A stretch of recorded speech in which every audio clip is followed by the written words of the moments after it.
Kahapon ay namatay si George Foreman.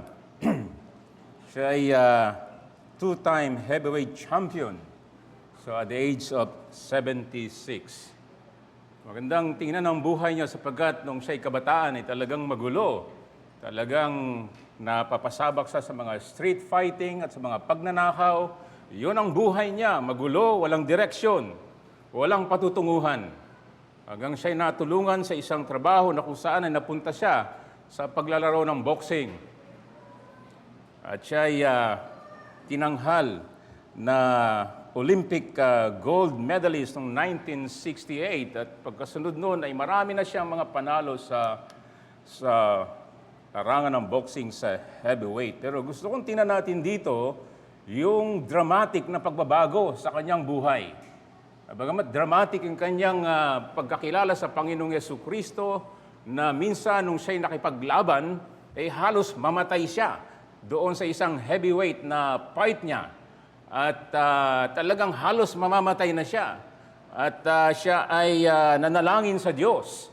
At sinabi niya na kung siya'y buhayin pa ang lahat ng kinita niya sa pagboboxing, ay ibibigay niya sa charity, sa kawang gawa. At meron daw siyang boses na narinig. At ang sabi ng boses ay, hindi ko kailangan ng pera mo. Ikaw ang kailangan ko. Yun ang sabi niya, yun ang kanyang personal na karanasan. At meron naman talagang pagbabago sa kanyang buhay. Kahit yung mga sports writer ay pinatunayan talagang itong napakagulo, walang direksyon na kabataan, mayroong pagbabago talaga sa buhay. At mula sa kanyang patutuo, gusto kong sabihin sa inyo ito. Hindi na natin tingnan yung kanyang dramatic na conversion testimony, pero yung kanya na lang ipinahayag dahil siya'y hindi lang nagbago, siya'y naglingkod sa Panginoong Jesucristo. Siya naging isang membro ng isang Pentecostal church sa Amerika, and then siya naging pastor. Huwag kang papalukulok kung ganun kalaki ang iyong pastor, talagang heavyweight yun. At si George Foreman ay nagpahayag na ganito. Makinig kayo mabuti. Mga bata, nakikinig kayo? Mga bata, nakikinig kayo? Ito si George Foreman. Magulo talaga. Pero binago siya. Kaya ka rin niyang baguhin. At ang pagbabago niya, alam mo, sabi niya ganito, palagi akong nag-aaral ng Biblia. Kung mas marami kang natututunan sa Biblia, mas marami na malalaman mo hindi mo alam. Anong tawag doon? Hindi ba yun ay kababaang loob? Yan ay may tinuturo sa iyo, mga kapatid na reform. And then, gusto niya magpahayag ng Biblia, ng salita ng Diyos sa kanyang kongregasyon, lalo na sa mga bagay na hindi pa nila alam. And then ito pang sinabi niya. Nakikinig kayo? Sinabi ni George Foreman, hindi mahalaga kung ano ang iyong natamo sa buhay, kung ano ang iyong nagawa sa buhay na ito. Pinakamahalagang bagay ay malaman mo ang kahalagahan ng paglilingkod sa Diyos at gantimpala mula sa Diyos. Narinig nyo? Isang tao na kumita ng milyon-milyon dolyar, binago ng Diyos. Paano siya nabago? Sa pangangaral at pagtuturo ng salita ng Diyos. Hindi lang siya nabago, kundi siya'y naglingkod sa Diyos. At hindi niya sinasabi, okay na, sapat na yung alam ko sa Biblia. Pwede na ako mag-absent ng absent sa pagsamba. Walang ganyan. Hanggang sa kahuli-hulihan, nakita natin at least ang ebidensya na mahal niya ang Panginoon at siya'y naglingkod at nagbigay ng meron siya para sa Panginoon. Yan ang kapangyarihan ng salita ng Diyos na pinapangaral sa pulpitong ito.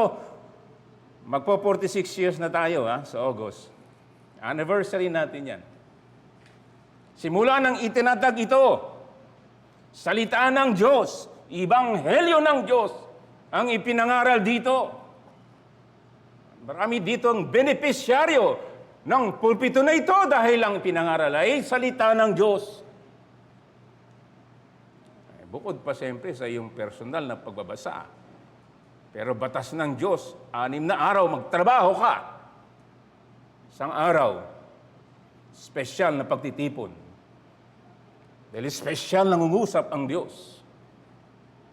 Sa iyo na mga tao na ginawa ayon sa wangis ng Diyos na hindi mabubuhay kung hiwalay sa Kanya. Ang salita ng Diyos ay mananatili magpakailanman. Langit at ang lupa'y mawawala. Ang salita ng Diyos na nakasentro sa Ebanghelyo ng Diyos, ang tunay na Diyos at tunay na tao ay nagkatawang taong kagayan mo. At yun ay ginawa niya upang tuparin ang tipanan ng Diyos magmula sa walang hanggang na ililigtas niya ang mga taong bumagsak sa kasalanan na kung hindi maligtas ay pupunta sa apoy kasama ang dyablo sa impyerno magpakailanman. At ang salita ng Diyos hindi lang makapagbabago, makapaglilinis ng buhay at magiging kagamit-gamit sa kaharian ng Diyos at siya'y dadali niya sa kanyang piling sa bagong langit at bagong lupa na wala ng pagluha, kirot o anuman, magpakailan pa man. Ganon kahalaga ang salita ng Diyos sa kasaysayan ng mundo. Salita ng Diyos na ipinapangaral, itinuturo, saan man may pagkakataon, anumang paraan, sa lahat ng panahon, sapagkat ang salita ng Diyos, ang pagkain ng kaluluwa ng tao upang maligtas, upang siya'y mabago at magkagalakan, may kagalahan kahit may kahirapan, kahit may pagsubok sa buhay. Ang salita ng Diyos ay nagbibigay sa kanya ng kaparatagan, ng kagalakan, ng pag-asa at katapatan sa paglilingkod hanggang katapusan. So yung teksto na binasa natin ay huling serye natin dito sa 2 Timoteo na huling sulat ni Apostol Pablo kahit siya'y nasa bilangguan na andun sa kulungang madilim. Hindi maganda ang kalagayan. Ito ay kanyang isinulat, hindi lang kay Timoteo na iiwanan niya, sapagkat siya'y papanaw na, siya'y pupugutan ng ulo kahit siya'y walang kasalanan, baliban sa pagpapahayag ng Ebanghelyo para sa ikaliligtas ng tao. Ang kanyang kamatayan ay simula, hindi katapusang simula ng walang hanggang sa piling ng Diyos. Iiwanan niya ngayon ang kanyang minamahal na kamanggagawa, ang kanyang protege na si Timothy, at nais na siya'y maging matapat. Hindi lang ito kay Timoteo, kundi sa lahat ng mananampalataya, lalo na sa mga pastor at magpapastor.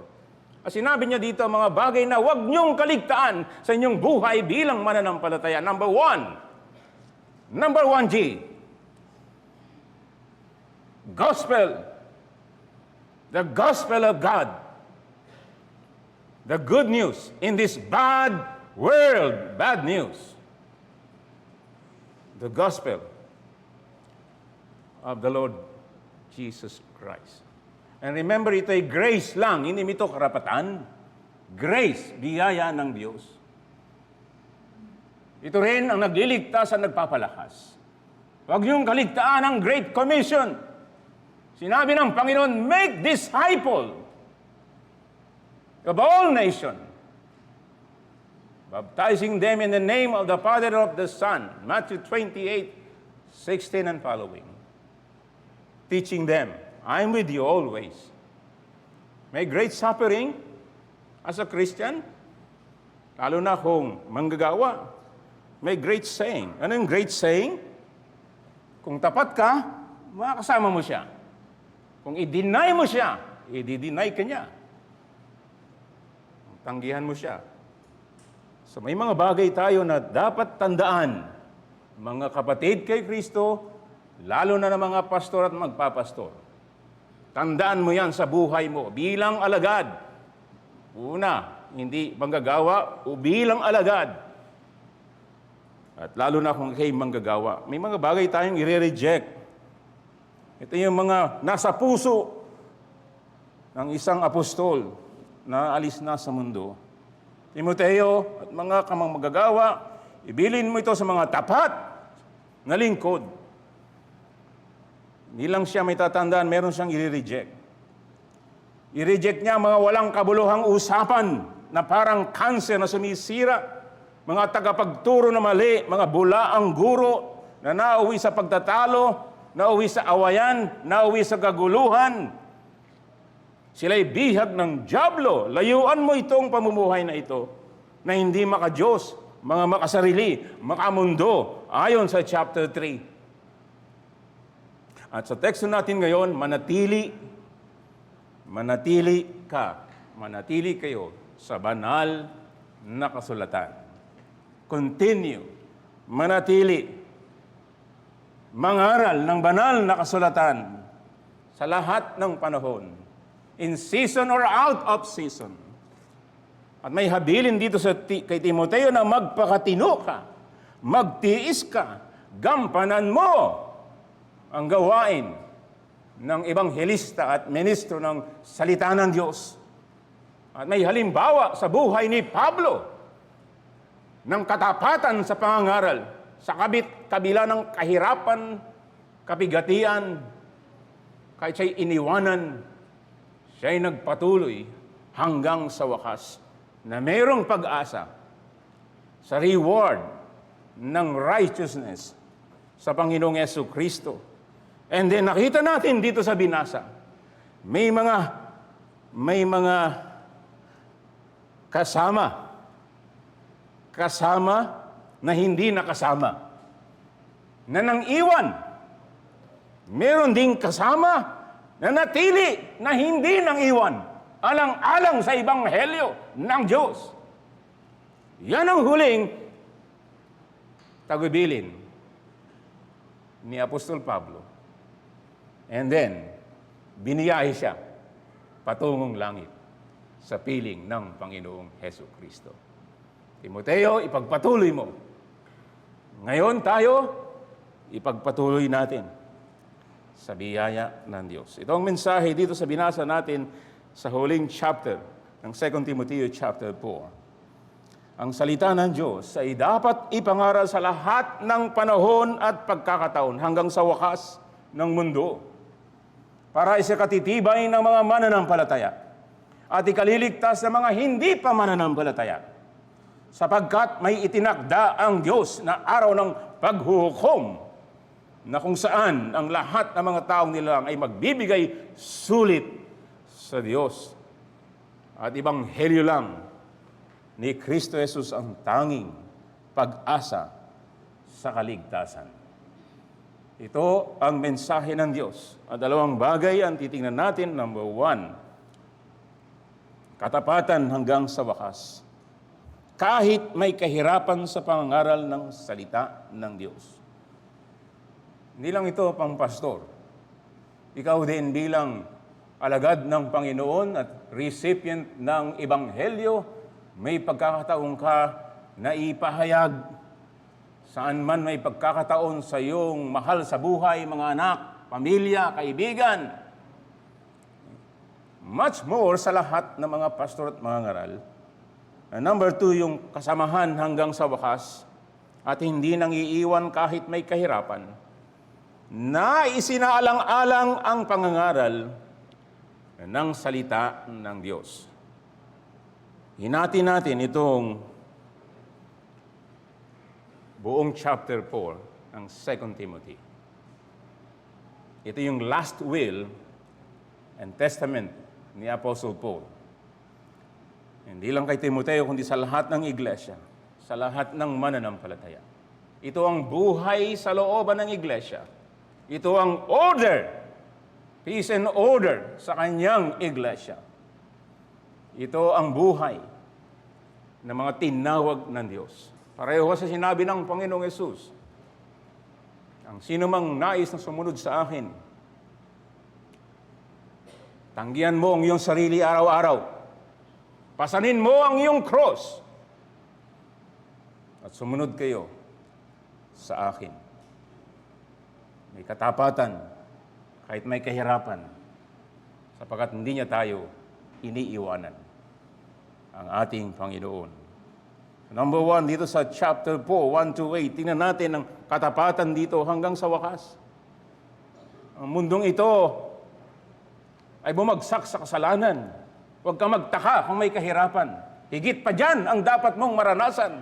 Sapagkat ikaw at ako ay lumabag sa standard ng Diyos at nararapat ng kapuotan at ng kahatulan ng Diyos. Kahabagan lang na tayo dumaranas ng kanyang awat biyaya sa mundong ito. Kaya ito ang tagubilin niya kay Timoteo. Pinaalala niya kung anong impact ng Word of God kahit siya'y bata pa. Bata pa siya na tinuruan ng kanyang Lola Loida at Nanay Eunice. Nakita niyo ang impluwensya mga magulang sa mga anak. At si Apostol Pablo na kahit siya'y chief of all sinner, binago siya ng biyaya ng Diyos at ginamit siya sa buhay ni Timoteo. Kaya dito ay nagubilin siya na tinawag ka ng Diyos, pinatuhan ka ng kamay. Hindi tayo binigyan ng espiritu ng karuwagan ng cowardice, sapagkat ang espiritu ng Diyos ay nasa atin na kanyang tinawag para sa kanyang banal na gawain. Balikan natin 2 Timothy 3:14-17, dito ay ipinapahayag dito na siya'y manatili sa mga bagay na kanyang natutunan at pinapaniwalaan mula sa lola niya, sa nanay niya, at kay Apostol Pablo, at ito ay nagdulot sa kanya ng higit na kaalaman sa banal na kasulatan. Higit na kaalaman sa katangian ng Diyos, kapangyarihan ng Diyos, at ang pagtutubos ng Diyos. Yung kanyang pagtutubos mula noon hanggang sa kasalukuyan at mga pangako ng Diyos. Timoteo, naturuan ka. At ang pagtuturo ng Biblia, nauwi sa iyo sa kaligtasan ng iyong kaluluwa. Sapagkat sa pananampalataya lamang sa Ebanghelyo ni Jesus na nakalagay sa Biblia na ipinangaral sa iyo ng lola mo, nanay mo, ako na apostol, na sinugo ng Panginoong Jesucristo, ikaw ay naligtas. Timoteo, pinaninindigan mo yan. Ituro mo yan. Kahit may mga false teachers sa kapaligiran mo, maging matatag ka na meron tayong Diyos na nagkatawang tao, naging kaisa natin. Subalit walang kasalanan. Kinuha niya ang lahat ng ating kasalanan. Ang Panginoong Jesus ay banal, banal, banal. At tinanggap niya ang poot ng Diyos. Inalis niya ang galit niya sa atin. Siya ang kabayaran. Siya ang alay. At siya'y nagtagumpay sa kamatayan. Buhay ang Panginoon. At buhay magpakailanman. Yan ang pag-asa natin kapag tayo namatay. Tayo din ay bubuhayin. At makakasama siya magpakailanman. Manatili ka, Timoteo, sa iyong natutunan. Sapagkat ang Biblia, ang sabi dito, ang kasulatan ay nagtuturo ng kaligtasan sa Panginoong Yesus. Ang lahat ng kasulatan ay kinasihan ng Diyos, mapapakinabangan sa pagtuturo, sa pagkasaway, sa pagtutuwid, sa pagkasanay sa katwiran, upang ang tao ng Diyos ay maging ganap, nasa sangkapang lubos sa lahat ng gawang mabuti. Ito ang salita ng Diyos. Ito'y produkto ng kapangyarihan at hininga ng Diyos. Ginamit niya mga taong may hina kinasihan ng Espiritu Santo. At ang produkto ito ay salita ng Diyos. Purihin ng Diyos. Na meron tayong gabay, mapa. Kung baga sa buhay dito, Google Map, perfecto. Hindi nagkakamali na magdadala sa atin tungo sa ating eternal na tahanan.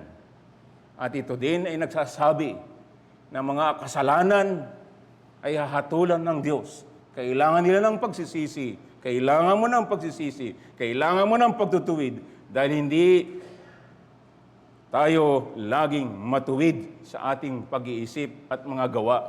Mga baluktot ang salita niya ang magpapatuwid sa atin, magkokorek sa atin, magtuturo sa atin, upang ikaw, ako, ay higit na kagamit-gamit.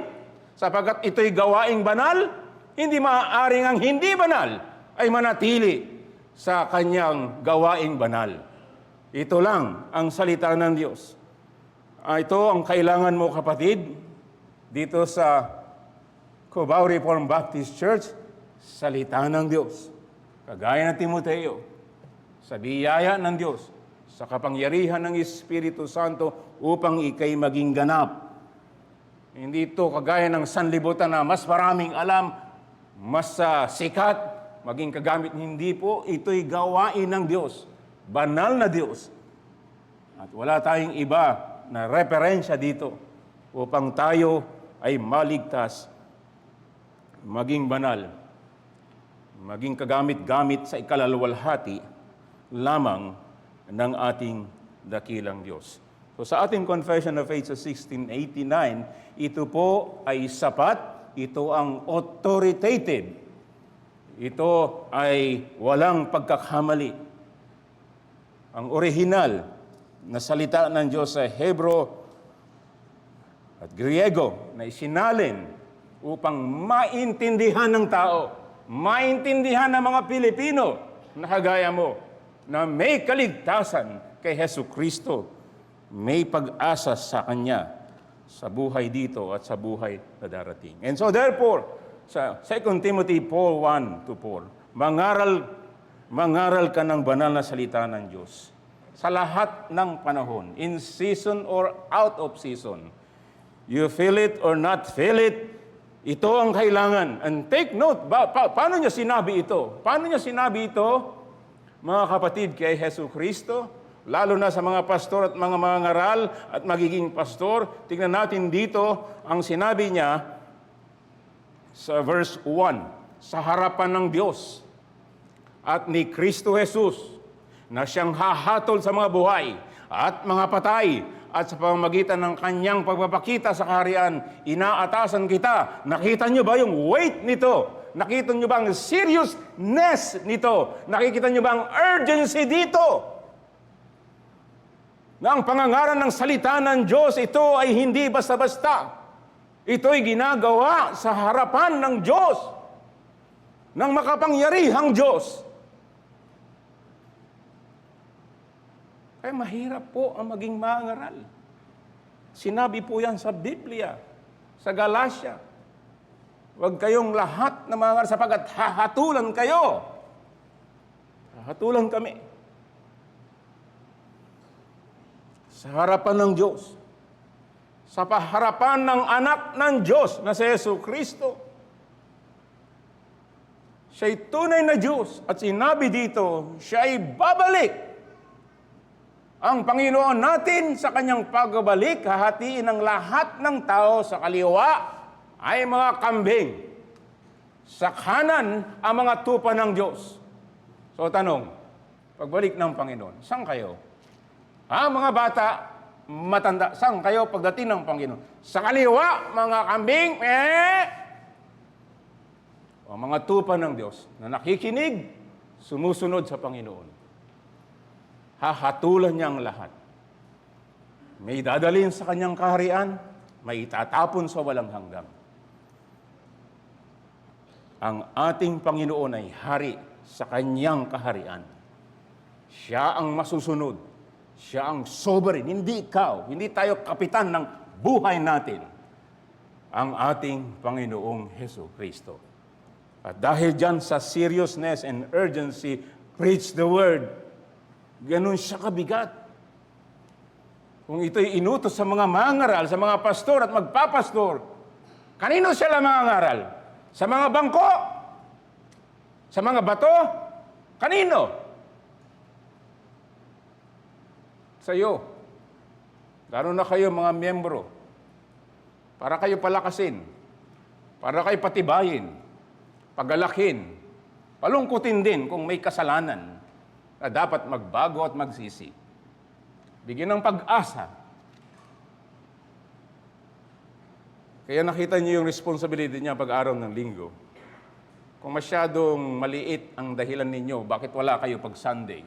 May pananagutan kayo. May pananagutan tayo. Kung dito ka naging miyembro, may pananagutan ka dito, sumumpa ka sa harap ng Panginoon at ng mga kapatid. Na sentro dito ang ating Panginoon at ang kanyang salita. Sa biyaya ng Diyos upang tayo mapalakas at maging instrumento niya sa kanyang kapurihan para sa ebanghelyo sa kaligtasan ng marami. Hindi lang ito sa mga pastor. Pero mabigat ito sa mga pastor at mga ngaral. In season or out of season. Ako, naiintindihan ko sinasabi niya. Hindi sa lahat ng panahon, may ganang mangaral ang mangaral. May panahon na siya'y may takot, may panahon na talagang halos mabigat ang paa. Hindi niyo alam masyado. Alamin din ninyo sa panalangin ninyo.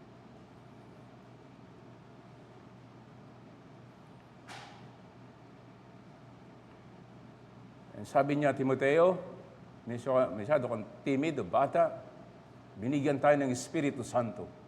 Hindi ng karuwagan. Napapanahon man o hindi, sa lahat ng pagkakataon, oportunidad na binigay ng Panginoon sa kanyang providensya, preach the word. Ibig sabihin, herald, yun ang picture ng isang hari na nagsugo. Ang sinugo, hindi siya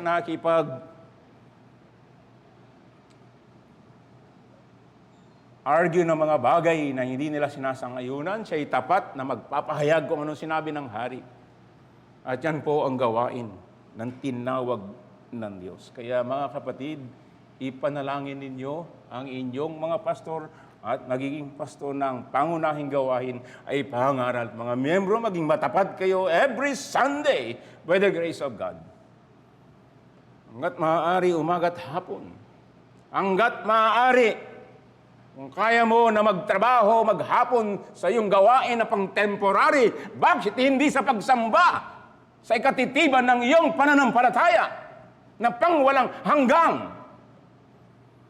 At maaari kang gamitin sa mga taong dinadala.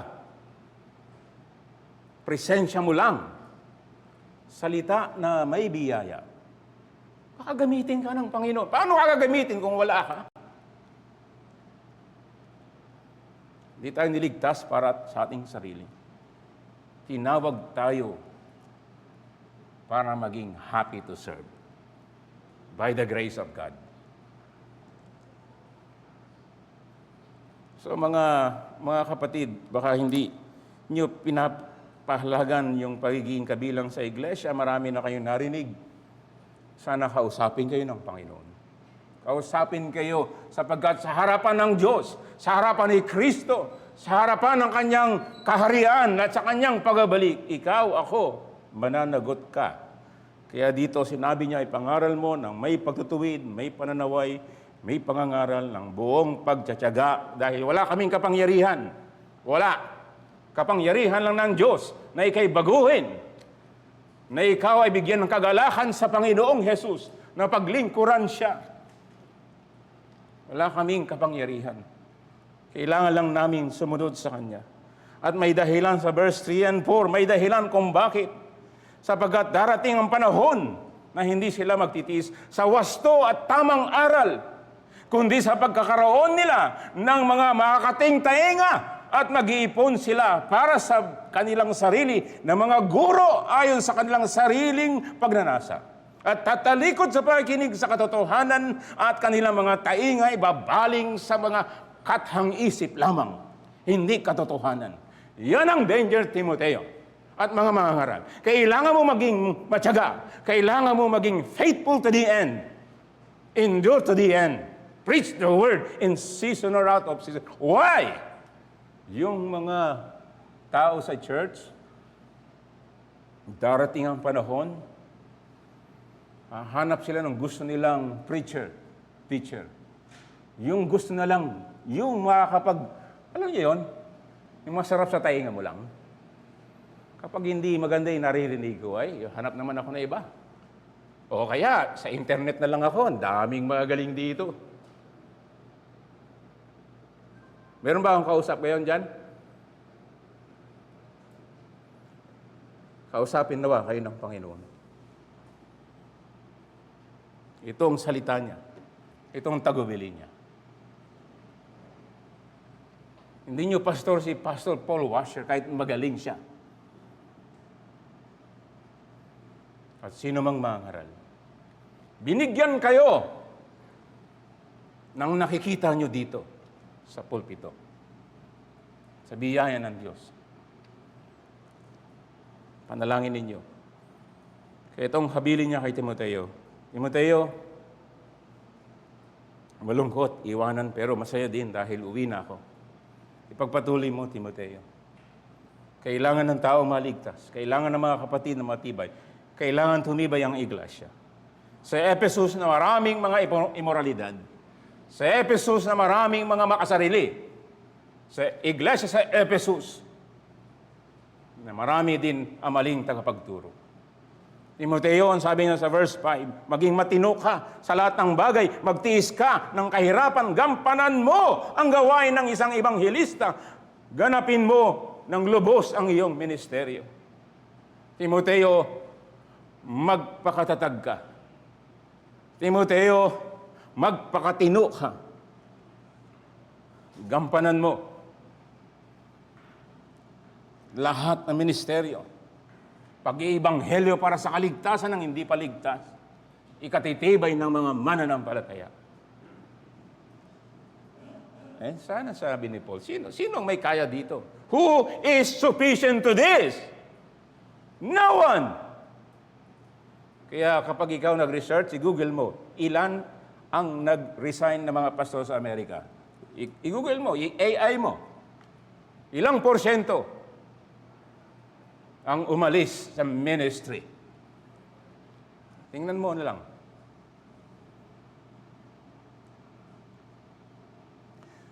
Maawa nawa ang Panginoon sa atin. Madalas kong sinasabi ito sapagkat ako ay magsi-senior na rin. 1 year na lang. Ayan yung realidad eh. Talagang magsasalin na tayo ng baton. At ito yung tema ni Paul. Kumbaga sa Olympic, di ba? Pag may ceremony sa Olympic, ano yung ginagawa? Yung, ano ba tawag doon? Torch ba yun? Torch? Mula doon sa original na lugar, anong gagawin? Kapag namatay, anong nangyari? Hindi pwede. Kailangan yung torch ay patuloy siya, pasalin-salin, pasalin-salin. Hindi pwedeng mamatay. Ganon ang ebanghelyo ng Diyos. Kahit mamatay kami. Kahit mamatay, ang mga nauna na, nauwi na sa tahanan sa Panginoon. Isasalin natin ang torch para sa ebanghelyo. Para sa ikatalago ng iglesia. At sana kabahagi ka mga miyembro ng iglesia dito sa programa ng Panginoon ng pagtutubos ng mga makasalanan. Gawampanan mo ang gawain ng ebanghelista. Gawin mo ang lahat ng gawain ng isang ministro ng ebanghelyo sa biyaya ng Diyos. Tingnan mo ako bilang hindi ako nagyayabang sa Timoteo. Uuwi na nga ako eh. Hindi ako nagyayaba, pero isang halimbawa, verse 6 to 8, tingnan mo, Timoteo, ako ay kagaya ng ibubuhos ng inumin handog, yung picture sa lumang tipan, ako'y mamamatay na. Kumbaga sa tent, tatanggalin na yung tent. Kumbaga sa ship, sa barko, maglalakbay na. Patungo sa ating eternal na tahanan. May kirot, subalit may galak. Dahil yung nagmamahal sa atin, Una sa lahat, ay makikita ko ng mukhaan. Habang nandiyan ka, Timoteo, ipagpatuloy mo. Maging matapat ka. Maging matino ka. Kahit maraming kahirapan, pagtiisan mo, pagtiyagaan mo. Yan ang katangian ng pastor sa biyaya ng Diyos. Yan ang hinahanap natin. Hindi yung konting hirap lamang. Hindi, maraming paghihirap through many tribulation. We must enter the kingdom of God. At tayo'y halimbawa sa mga kapatid na may mga pakikipagbaka. Ako, Timoteo, papanaw na, dumating na sa verse 6, inibig sabihin, siya ay pupugutan na ng ulo. Malapit na, malinaw sa kanya. Pero siya ay uuwi na sa tahanan sa Panginoon. Ako'y nakipaglaban ng mabuting pagkikipaglaban. This is the good fight of faith. Natapos ko ang takbuhin. Iningatan ko ang pananampalataya. Tingnan mo yung word ni Paul dito. Bilang isang Kristiyano, bilang isang mananampalataya, bilang isang lingkod ng Panginoong Hesus Kristo, may confidence siya. Sana ikaw rin at ako. Nakipaglaban ako ng mabuting paglalaban, pakipaglaban sa pananampalataya. Tinapos ko ang takbuhin. Tinapos ko kahit may paghihirap sa buhay pananampalataya. By God's grace, by the help of the Holy Spirit. Hindi natin to kaya mag-isa. Hindi natin kaya. Yung mga nagmamayabang, mag-ingat ka, ba ikay bumagsak. Kilala natin ang theologian sa ating panahon na maraming tagasunod at magaling talaga. Pumunta dito sa atin, biglang bumagsak, mga kapatid. Ikaw pa kaya at ako? Sa Timoteo, sa biyaya ng Diyos, I am what I am by the grace of God. Natapos ko, iningatan ng pananampalataya sa biyaya ng Diyos. Alam nyo, may naghihintay sa aking reward. May putong ng katwiran. Parang yung Olympic noon, mayroong laurel, dahon lang yun, ano? Pero yun ay pagkilala sa kanyang pakikipagbaka. At sa buhay ng mananampalataya, tayo'y matuwid na. Kay Kristo na matuwid. Yung katwiran ni Jesus, inilipat sa atin, kasalanan natin, inilipat sa Kanya, exchange gift. Yung kasalanan natin, pinagdusahan niya. At tayo'y matuwid na sa biyaya ng Diyos. Matuwid tayo sa biyaya ng Diyos. Pero magiging ganap pag tayo ay nakasama na ng Panginoon. Magpakailan paman. Purihin ang Diyos. At ito ay pampagana kay Timoteo at sa lahat ng mananampalataya. Dahil sinabi niya, ito din ay para sa lahat na nagmamahal sa muling pagbabalik ng Panginoon. So itong tanong sa'yo, mahal mo ba, hinihintay mo ba ang pagbabalik ng Panginoon? Anong sagot mo dyan? Sa ikalawang bahagi na maikli lamang, makikita niyo yung tao dito na hindi niya talaga mahal ang Panginoon. Iniwan niya. O si Paul, sa kanyang kamatayan, may kagalahan. Kaya yung kanyang sinabi sa Filipos 1:21, for me, what? To live is Christ. And to die is gain. Hindi kalugihan ang kamatayan ng isang matapat na mananampalataya at lingkod ng Ebanghelyo sa gitna ng kahirapan hanggang sa wakas. Preach the word in season or out of season. Mga kapatid, inahamon kita sa oras na ito, kagaya ng paghamon ko rin sa aking sarili. Madaling sabihin ng mga bagay na ito. Pero ito yung sinabi ng isang commentary na aking ginamit, si William Barclay. Ray Stedman. When we go pressure in opposition in our ministry, it's helpful and encouraging to remember that we are engaged in important work.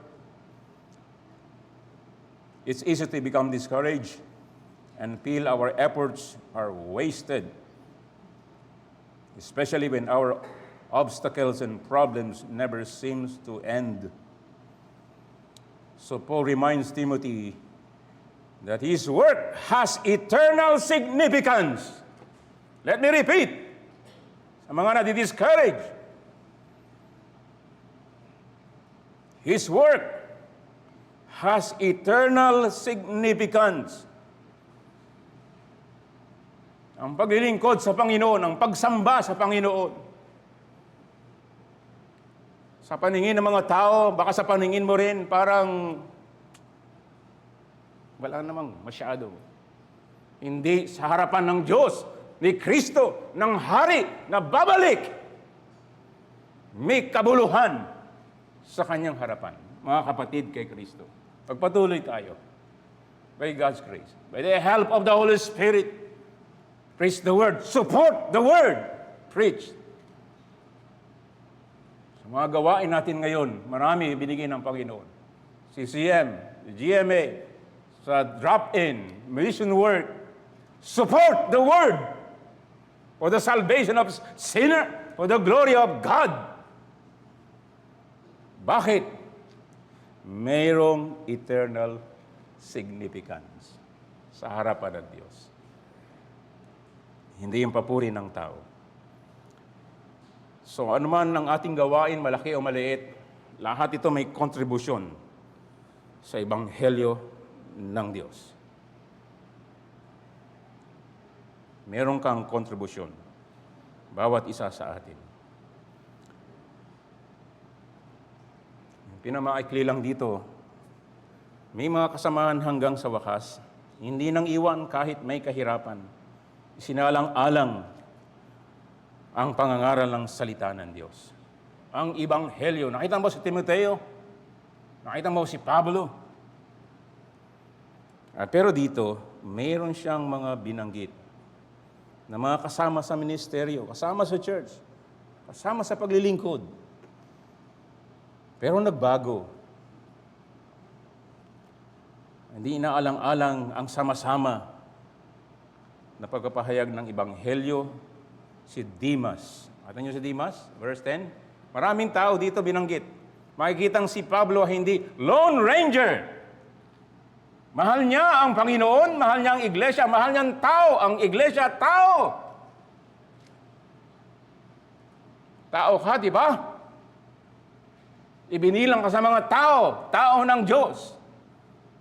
At si Pablo, maraming listahan, 17 na mga listahan dito. Dito lang sa aklat na ito, 17. Bilangin niyo mamaya. Pero may dalawa dito na hindi magandang patotoo. Siya si Demas.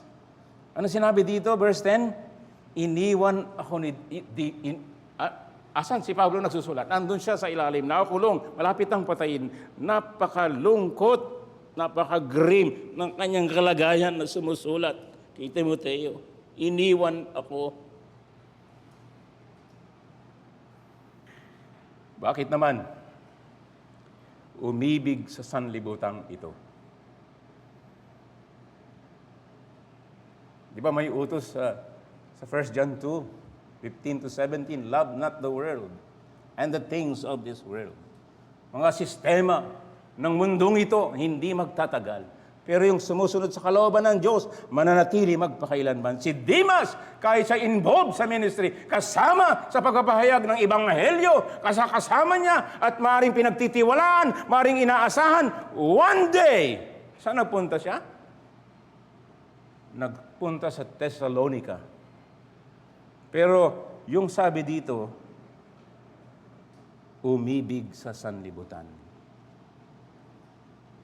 Sa mga kapatid kay Jesucristo, mga pastor, magpapastor, mga manggagawa dito sa CCM, manggagawa dito sa GMA, manggagawa sa mission work, posible na aktibo, masaya ka sa gawain na binigay ng Panginoon. And then, one day,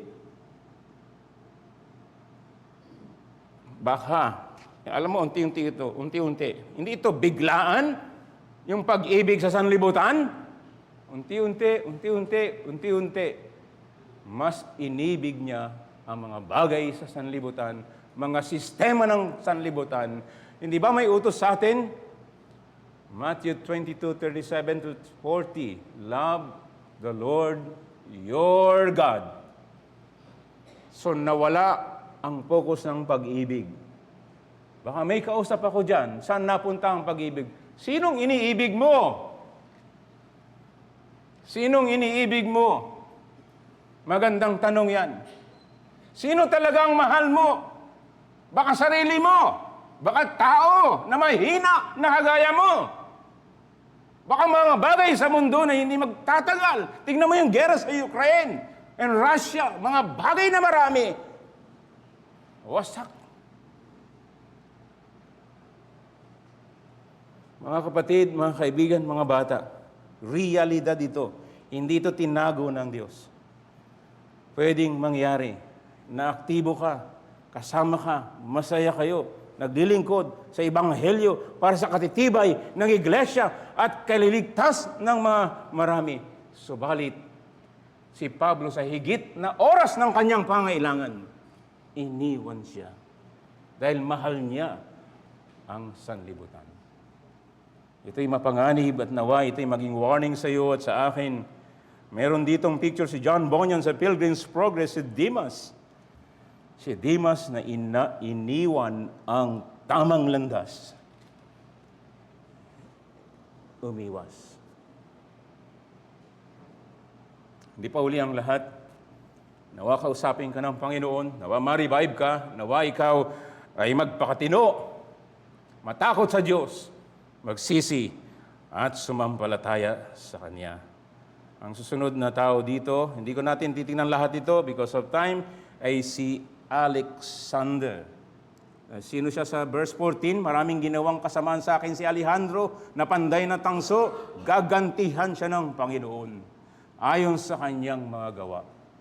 Hindi natin alam ano bang eksaktong ginawa niya dito. Pinagkalulo niya ba si Pablo? Bakit ang tindi ng salita niya?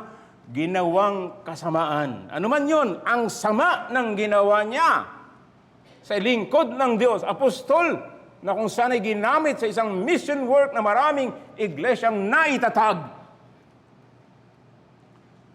Pero malungkot sapagkat ginawa niya ng kasamaan. Sigurado hindi yon sa Panginoon. Ang Diyos ay banal, banal, banal. Kaya mag-ingat ka, mag-ingat ako mga kapatid, sa ating mga ugali, sa ating kapwa sa chapter 3, di ba? Yung mga makasarili, mga makamundo, magkakakabit yan sa paggawa ng masama. Kahit sa kapwa kapatid. Ang Panginoon na nagsabi, love one another, so that the world may know that you are my disciple if you love one another. Pero ginawa niya ng kasamaan. So yun ang malungkot. And then yung mga natitira ay mga taong maasahan, di siya iniwanan. Yan ang kailangan ng isang pastor at mangangaral. Walang ditong one-man band. Lahat tayo kailangan magsama-sama. Alang-alang sa Ebanghelyo. Alang-alang sa kanyang kaharian. Alang-alang sa ligtasan ng marami para marami magpuri. May mga differences, pwede nating ilagay yan sa dapat paglagyan. Huwag tayong mag-major sa minor. So ito mga kapatid, mga pangalan, marami, mga 15 sila, pero dalawa lang tingnan natin. Si Lucas. Si Lucas ay binanggit dito na kasama ko. Kasama ko.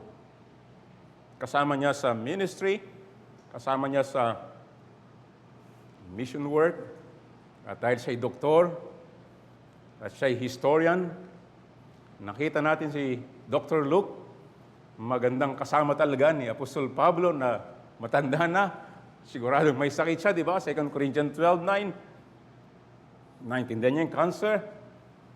And then si Dr. Luke, ginamit ng Panginoon sa kanyang association dito sa apostol na tinawag ng Panginoon mismo. Sinulat niya ang Ebanghelyo ni Lucas at sinulat niya ang ikalawang volume, ang Book of Acts. At nababasa sa buong panahon, buong daigdig. Ganun niya kamahal si Pablo. I'm sure meron din silang disagreements. Pero hindi yun sagabal upang sila'y magkaisa sa Ebanghelyo, sa kaharian ni Yesu Kristo, kaligtasan ng marami, ikatitibay ng iglesia. Yun ang kailangan natin, kapatid. Para sa Panginoon, hindi para sa atin. Dahil tayo ay papanaw din. Iiwan natin ang isa't isa. Huwag kang magmadali sa pag-iwan. Iiwan talaga natin kapag kinuha na tayo ng Panginoon. And then, may binanggit dyan, si Mark sa kanyang kabataan, nagkaroon din ng hindi magandang samahan dahil iniwan niya si Pablo. Pero nagbago itong si Marcos o si Mark. Ang sinabi dito kay Mark sa verse 11, isama mo sapagkat siya'y kapakipakinabang sa akin sa ministeryo. So may panahon na siya'y immature, pero by God's grace, sa biyaya ng Diyos, siya ay nag-mature. May mga immature ba dito? Hindi ka naman walang pag-aasa, kapatid. Magpakumbaba ka lang. Huwag kang magyabang. Maging tapat ka lang sa salita ng Diyos, sa Ebanghelyo, sa biyaya ng Diyos. Lalago ka rin by God's grace, sa kaalaman at karunungan, at maging kagamit-gamit ka sa kapurihan ng ating Panginoon.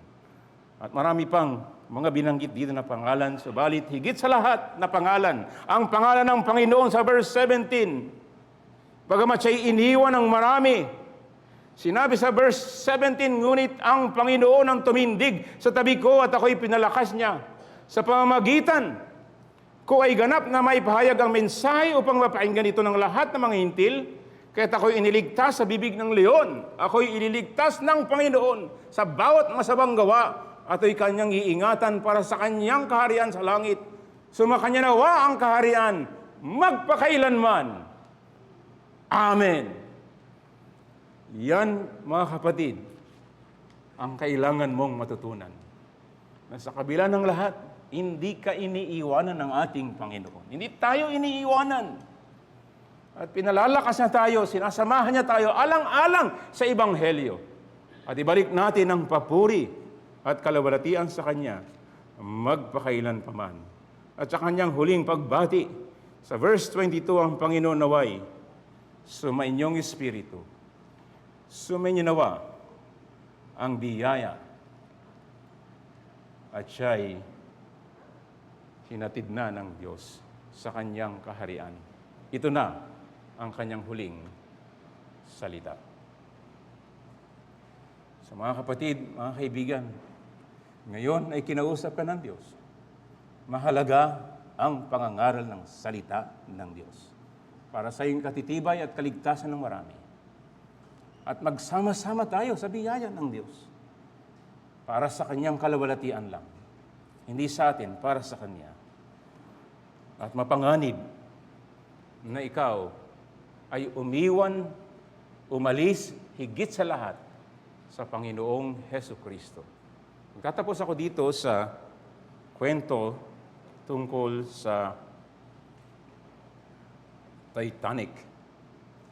Dahil sa parehong araw na ito, ng March 23, 1998, kumuha ng maraming mga awards itong pelikula na ito ni James Cameron. At siya'y sumigaw, I am the King of the world. Alam natin ang history nito.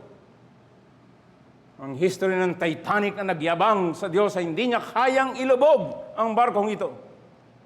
And then inilubog ng Diyos. 1,500, 1,500 na mayayaman, matatalino, magagaling ang lumubog sa ilaliman at namatay magpakailanman. Marami doon na hindi mananampalataya. Walang pagmamahal sa Panginoon at sa Kanyang salita. At wala nang pagkakataong magbago magpakailanman. Pero meron din doon na pastor at mananampalataya na kahuli-hulihan, siya naging instrumento ng Diyos sa kanyang kaharian. May naligtas kahit sa gitna ng trahedya. Purihin ang Diyos. Manalangin tayo. Sa iyo po ang papuri sa lahat ng ito. Gamitin mo yung salita, Panginoon, para sa ikatitibay ng iyong mga anak. Para sa babala din sa amin. At iligtas mo nawa, Panginoon, ang marami para sa iyong kalawalatian. Ito'y dalangin namin sa pangalan ng Panginoong Hesus. Amen. Tumindig po tayo para sa ating huling papuring awit sa ating Panginoon.